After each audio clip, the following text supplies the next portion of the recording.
Sound सुना देता हूँ एक बार। तो गाइस फाइनली गाड़ी कर दी है स्टार्ट, और गाड़ी की आप साउंड सुन लो एक बार, और मैं इसको बंद कर देता हूँ।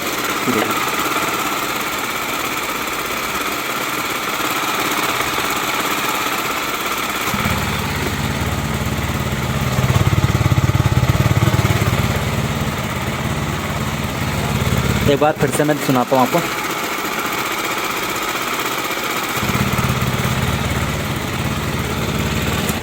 तो गाड़ी की साउंड भी मैंने आपको सुना दी। गाइस तो कैसे हैं आप सब, आई होप ठीक होंगे।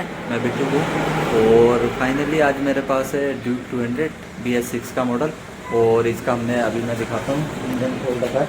ये यहाँ इंजन पड़ा है इसका, ये रखा है। तो क्यों खोला वो भी मैं आपको बताता हूँ, सारी चीज़ें डिटेल में बताऊँगा, और कोशिश करूँगा शॉर्ट वीडियो में समझाऊँ।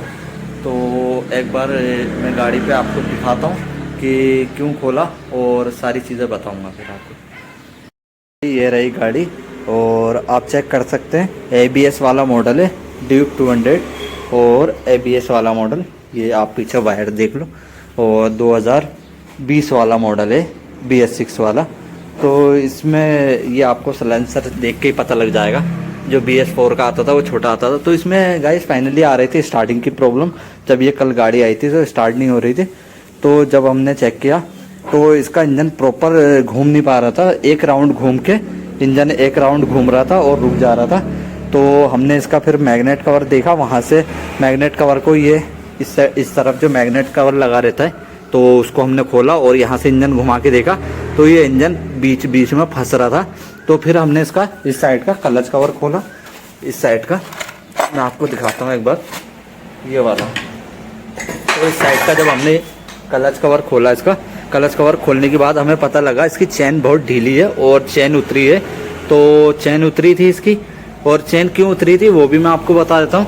तो इसकी चेन इसलिए उतरी थी, जो ये एडजस्टर होता है इसके अंदर रहता है स्प्रिंग, ये आपको दिख रहा होगा एक स्प्रिंग रहता है। तो ये जब हम इसको टाइट करते हैं यहाँ से, इसके अंदर पेचकस से जब इसको टाइट करते हैं तो ये पीछे की तरफ यहाँ आके चिपक जाता है, और जब हम इसको खोलते हैं तो ये झटके से बाहर जाता है। तो इसमें क्या हो रहा था कि ये खोलने के बाद टाइट तो हो रहा था, पर जब हम इसको ढीला कर रहे थे तो ये बाहर नहीं आ रहा था। तो ये स्प्रिंग खराब होने की वजह से ये चेन को टाइट रखता है। चेन टाइमिंग चेन एडजस्टर होता है, तो इसकी वजह से चेन टाइट हो नहीं पाई, चेन ढीली रही। तो उसमें क्या हुआ, जब सेल्फ मारे कस्टमर ने तो उसके टाइमिंग आउट हुई। टाइमिंग आउट होने की वजह से इसके चारों वॉल जो यहाँ पड़े, ये देखो अब वॉलों की हालत कुछ ऐसी हो गई।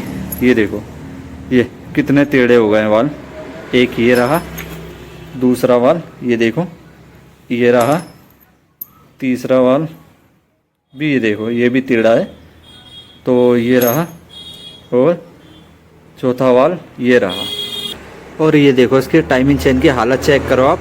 ये देखो पत्तियां पूरी बेंड हो गई हैं इसकी। ये जो टाइमिंग चेन की पत्तियां होती हैं, ये वाली तो ठीक है, ये वाली और ये पूरी बेंड हो गई हैं, और टाइमिंग चेन पूरी कटी है।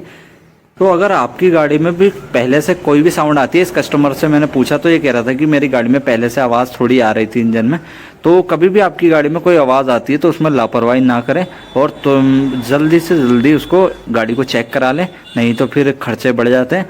तो फाइनली इसको भी हम ये वॉल डालेंगे, एक एडजस्टर डालेंगे, ऑयल फिल्टर डाला है, ये चीज़ें डाल के इसको पैक करेंगे और गाड़ी फाइनली स्टार्ट हो जाएगी, और खर्चा भी इसमें कोई ख़ास नहीं आएगा। फाइनली अभी सारी फिटिंग हो गई है इंजन की, ये आप देख सकते हैं। तो सारी इंजन की फिटिंग कर दी है, और इसमें क्या क्या सामान लगा है पहले वो बता देता हूँ, फिर स्टार्ट करके मैं आपको इसकी आवाज़ सुनाऊँगा। तो जो इसमें सामान लगा है, तो कल तक तो हम इसमें टाइमिंग चेन वेन लगाने वाले थे, मगर जब मैंने इसको चेक किया तो मुझे पता लगा कि जब वॉल हमारे टेढ़े जो थे, ये वॉल टेढ़े होकर यहाँ टकराए थे इसमें पिस्टन में, तो टकराने की वजह से इस साइड आप देखो इसमें क्रैक आ गया है। ये देखो जहाँ मेरा हाथ है यहाँ पे क्रैक आ गया है, ये आपको दिख रहा होगा। और सेम इस साइड भी ऐसा ही ये क्रैक आया है, ये आप चेक करो। तो इस क्रैक के चक्कर में ये पिस्टन बदला हमने, और ये पूरा ब्लॉक किट के साथ आता है। उसके बाद इसमें सेल्फ की प्रॉब्लम आ रही थी, तो एक ये रिले बदली। ये गाड़ी सेल्फ यहाँ से पेचकस से ले रही थी, सेल्फ के बटन से नहीं ले रही थी। उसके बाद टाइमिंग चेन तो मैंने आपको दिखाई दी थी, इसकी पत्तियाँ बेंड थी, और वाल भी मैंने आपको दिखाई दिए थे। ये वॉल इसके बैंड है, ये डाले। उसके बाद एक हमने बदला इसमें स्पार्क प्लग बहुत ज़रूरी होता है। आप कभी भी सर्विस कराते हैं या इंजन का काम कराते हैं तो इसको चेंज करा लिया करो। तो एक ये बदला, और बाकी हमने इसका बदला एक ये एडजस्टर जो मैंने बताया था, इसकी वजह से इसके वॉल बेंड हुए थे।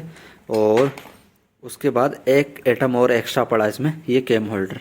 ये इसलिए डालना पड़ा क्योंकि जो इसमें एक इनटेक वाला एरिया था, मैं भी आपको दिखाता हूँ, ये देखो आप, ये वाला एरिया ये थोड़ा सीज हो रहा था। तो क्या हो रहा था, जब हम इसको टाइट कर रहे थे कैम होल्डर को ऐसे करके, तो एक जो इनटेक वाली कैम थी वो टाइट हो जा रही थी। और जबकि हम इसको रख के जब टाइट करते हैं तो हमारी दोनों कैमें फ्री रहनी चाहिए, तो वो टाइट हो जा रही थी। उसकी वजह से हमने इसको बदला। तो ये थोड़ा सा डैमेज हो रहा था यहाँ से और ख़राब हो रहा था। इस गाड़ी में ऑयल भी नहीं था, ऑयल बहुत कम निकला था और बिल्कुल ख़राब ऑयल निकला था। तो उसकी वजह से ये यहाँ तक ऑयल नहीं पहुँचा, तब इसमें दिक्कत आ रही थी। तो एक इसको बदला। अब मैं गाड़ी की आपको साउंड सुना देता हूँ एक बार।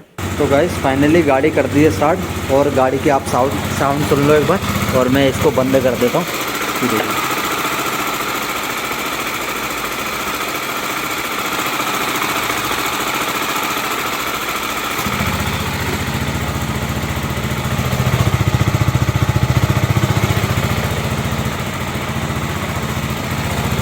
एक बार फिर से मैं सुनाता हूँ आपको।